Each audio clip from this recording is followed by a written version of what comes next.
শেখ হাসিনাকে তো পালায় যেতে সুযোগ দেওয়া হয়েছে, ছেলের গ্রহণযোগ্যতা আসলে কোথা থেকে? হাত তুলবে, আমরা তাদের হাত ভেঙে চুরে চুরমার করে মাটি। নেতা তো গেছে প্লেনে, তুই পালাবি কোনে? যদি আসে তার প্রতিদান কি বাংলাদেশ মানুষ নেবে না? বাংলাদেশের মানুষ কি শেখ হাসিনা যে বাংলাদেশের মানুষকে প্রতিশোধ শিখিয়ে গেছে, সেই প্রতিশোধ কি বাংলাদেশের মানুষ নেবে না?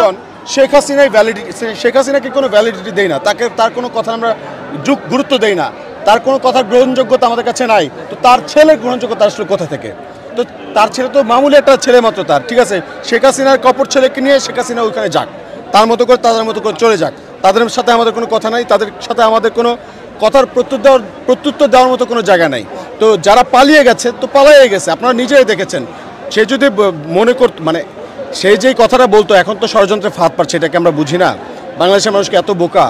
তো বাংলাদেশের মানুষ এই যে ষড়যন্ত্রগুলো তারা করার চেষ্টা করছে, এটা অবশ্যই এই শেখ হাসিনা যে যারা দালালি করছে, এখন শেখ হাসিনা যারা দোষর আছে তারা এই যে করার চেষ্টা করছে, তো আমরা এটা মনে করছি সেই ষড়যন্ত্রের অংশ।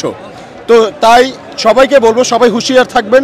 শেখ হাসিনার দালালকে যেখানে পাবেন সবাই ধরবেন, তাদেরকে ধরে নিয়ে আমাদেরকে মনে রাখতে হবে, আমাদেরকে বিচারের আওতায় নিয়ে আসতে হবে।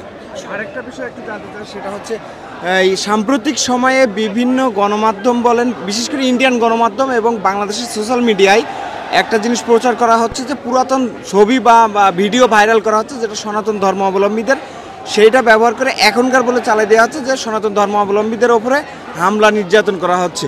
তো এইটা আসলে ছাত্র সমাজ কিভাবে এই ষড়যন্ত্রটাকে মোকাবেলা করবে এবং ভারতীয় গণমাধ্যমদেরকে কি বলতে চাই? আচ্ছা, সংখ্যালঘুর যে ট্রাম্প কার্ড, এটা একটা পুরনো কৌশল, পুরনো রাজনৈতিক কৌশল। আমরা যারা এখানে সনাতন ধর্মী আমাদের ভাই বোন আছে, আমরা হলে থাকছে, সবার সাথে আমাদের কথা হচ্ছে, যার যার বাড়িতে আমরা এলাকায় খোঁজ খবর নিয়েছি। গতকালকে আমাদের সমন্বয়করা কিন্তু ঢাকেশ্বরী মন্দিরেও গেছে, বাংলাদেশের প্রত্যেকটা মন্দিরে গিয়ে শিক্ষার্থীরা গিয়ে তাদেরকে সেগুলো পাহারা দিচ্ছে। এমনকি আপনারা দেখেছেন এখানে ছাত্র শিবির যারা ছিল, যাদেরকে নিয়ে যাদের জঙ্গি বলা হতো, হ্যাঁ, নিষিদ্ধ সংগঠন বলা হতো, এমনকি তাদের একটা খুব পজিটিভ একটা কাজ আমি নিজে দেখেছি, যে তারা গিয়ে কিন্তু এই যে মন্দিরে ভাঙচুর যাতে না হয়, তারা